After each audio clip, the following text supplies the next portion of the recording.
Hello viewers, मैं आज आपके सामने हूं। टॉपिक अपरिमेय संख्या।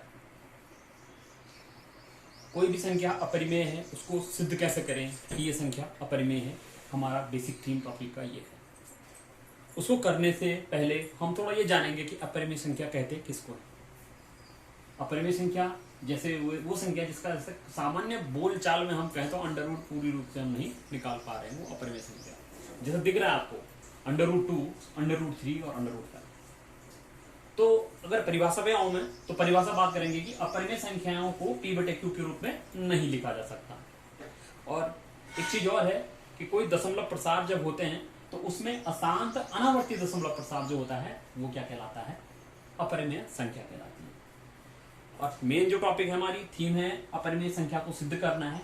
तो उसके लिए कुछ की पॉइंट्स यहाँ पे हमने लिखे हैं, इनकी जानकारी हमें अच्छी तरह से होनी चाहिए। वो कैसी कि पहला है कि यदि p कोई भी संख्या है, p मान के चलो p a² को विभाजित करती है, मतलब किसी के स्क्वायर में संख्या का भाग जा रहा है, तो क्या कह रहा है, p a को भी विभाजित करेगी।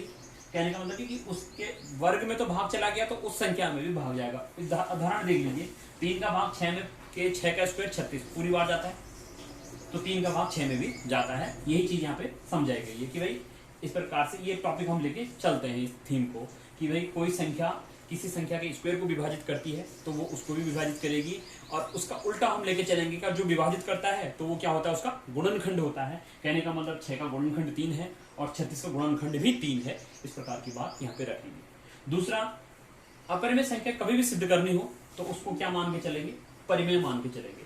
और ये परिमेय मान के चलना कहलाता है हमारा कि विरोधोक्ति द्वारा उत्पत्ति, प्रूफ ऑफ कॉन्ट्राडिक्शन।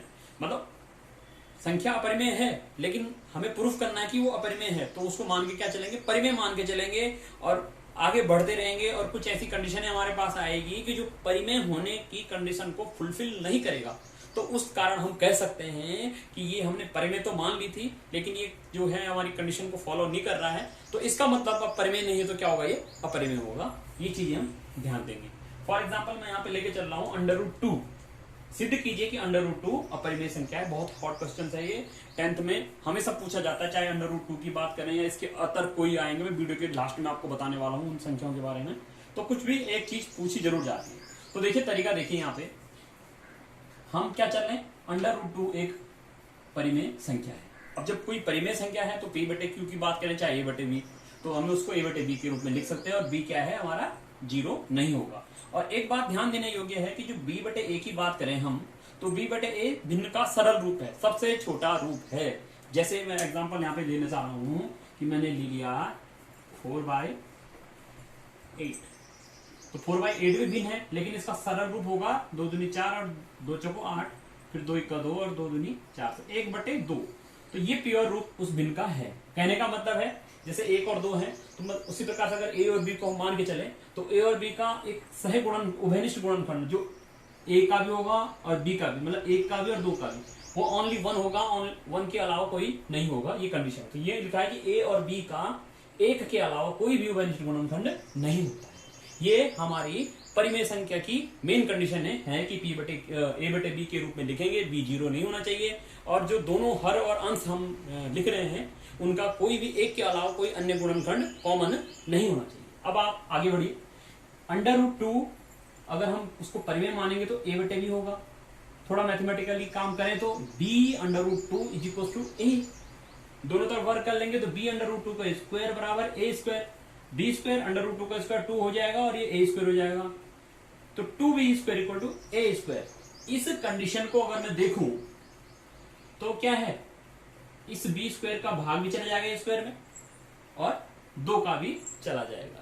क्यों जाएगा, क्योंकि इनका गुणा करके ये आ रहा है, तो गुणा जब करके आ रहा है तो ये क्या है, इसके ये गुणज हो जाएगा और ये गुणनखंड होंगे। तो कहने का मतलब 2a, अब पुरानी वाली कंडीशन यूज कर रहा हूं मैं, इसमें देखिए 2 जो है a² को विभाजित करता है तो वो किसको भी करेगा, a को भी विभाजित करेगा। जब a को विभाजित करेगा तो कहने का मतलब है कि a का गुणनखंड 2 भी होगा। जब अब ऊपर की स्थिति भूल जाइए, अब जब सामान्य बात यहां से तो आगे ना कि a का जो गुणनखंड है वो 2 है।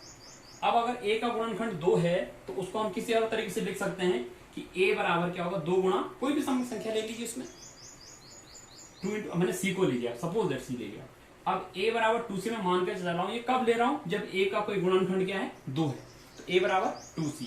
इसमें ज्यादा कंफ्यूजन होने की जरूरत नहीं है कि अगर मैं कहूँ 3 जो है 6 का गुणनखंड है तो मैं 3 गुणा 2 भी तो लिख सकता हूँ, या 3 इस टाइप से लिखा जा सकता है, कोई भी संख्या लिख सकते हैं जिसमें 3 हमारा आए। तो उसी प्रकार का है कि भाई जिसमें c कोई भी संख्या हो सकती है, मान लेंगे पूर्णांक है। अब क्या है, a का मान, अभी जो मैंने कंडीशन बनाई है, यहां से इस a के मान को यहां रख लेंगे, तो 2b² इक्वल टू a की जगह में 2c का whole square, 2b² equal to 4c² हो गया, 2 कटेगा, 2 दूनी 4, तो b² इक्वल टू 2c² या 2c² इक्वल टू b²। फिर बात वही यहाँ पे आती है कि 2 जो है b² को क्या कर रहा है, विभाजित कर रहा है, तो 2 किसको विभाजित करेगा, b को भी विभाजित करेगा। सीधी सीधी बात करें तो b का एक गुणनखंड कौन होगा, 2 भी होगा। अब क्या चीज आ गया, ये 2 हमें b का भी मिल गया और a का भी, अतः b और a का एक के अलावा क्या है, उभयनिष्ठ गुणनखंड कौन है, 2 और है। जब 2 और है और ये कंडीशन किसकी नहीं है, ये परिमेय संख्या को नहीं बताता है कि 2 गुणनखंड अगर उनके मिल रहे तो परिमेय संख्या की कोई बात नहीं आती है। जबकि हमने ले रखा कि a बटे b क्या है, सरल रूप है, तो हम कह सकते हैं कि यह परिणाम परिमेय संख्या होने की स्थिति का विरोध करता है, इसलिए हम कहेंगे कि √2 क्या है, परिमेय संख्या है। इसके आगे हम थोड़ा बड़ा यही प्रूफ करने का तरीका है, चाहे आप 3 लीजिए 5 लीजिए, √ के अंदर कोई भी, तो पूरा तरीका इसका यही है। और नॉर्मल सी जो की पॉइंट मैंने यहाँ पे लिखे हैं इनका आप ध्यान देंगे।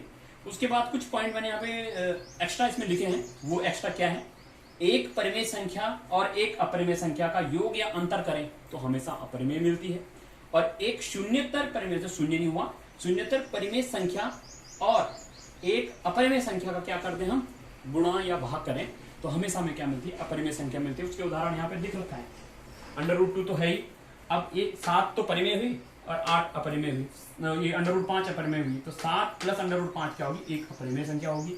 ऐसे ये माइनस वाला है, ये गुणा वाला है, ये भाग वाला है, इस प्रकार की संख्या को हम कर सकते हैं। जैसे भाई पूछा गया है कि 7 प्लस √5 को आप क्या करें, अपरिमेय दिखाइए, तो आप √5 पे ये प्रोसेस अपनाइए, √5 जाहिर सी बात है हो जाएगा, क्योंकि इसमें भाई 2 था, इसमें 2 गुणनखंड आया था, इसमें 5 वाले ने आ जाना है एक के अलावा। तो उसके बाद कौन सा लॉ लगा देंगे आप कि भाई परिमेय और अपरिमेय संख्याओं का अगर हम योग या अंतर करें तो क्या कहलाता है, अपरिमेय कहलाता है। तो इस तरीके से इसको भी हम अपरिमेय कर सकते हैं। बहुत ही बेहतरीन क्वेश्चन है, इसकी अच्छी तरह से प्रैक्टिस करें। क्लास 10th के जो बच्चे होते हैं उनको ये बड़ा स्कोरिंग होता है, ये लगभग 2 या 3 नंबर का पेपर में पूछा जाता है। और इस एक्सरसाइज के अगले वीडियो भी मैं आपके सामने तुरंत लेकर आऊँगा, तब तक के लिए थैंक्स।